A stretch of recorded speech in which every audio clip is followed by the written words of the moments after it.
Let me talk really briefly about the difference between the good pop-up and the bad pop-up. So I heard actually it is pretty effective. It's been pretty accurate. So if you took if you took the test and you're wondering if you just passed your exam, first and foremost, let me tell you that the number of questions that you got on the test, it doesn't really matter as far as whether or not you really passed. It could honestly vary from person to person. So if you got the good pop-up, then it looks like this over here. So this is what the good pop-up is.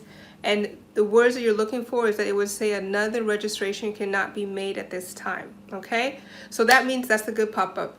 If you got the bad pop-up over here, so here's the bad pop-up, then the words would be your credit card payment has been declined.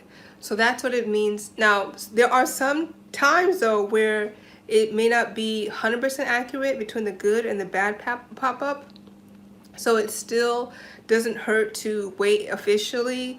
But you know, a lot of times it is pretty accurate, but there are some small instances where it's not. So if you feel like you just found out that you got the bad pop-up and you feel like you did fail your exam, don't worry.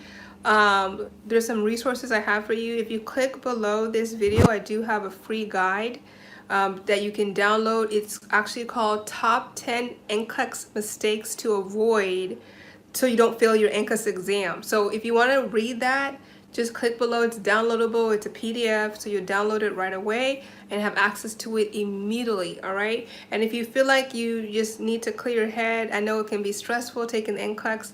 Make sure that you click the like, subscribe, and follow button so that way you can watch some of our videos here to stay encouraged. All right. Thank you so much for tuning in, and hopefully you pass your exam. I'll see you the next time.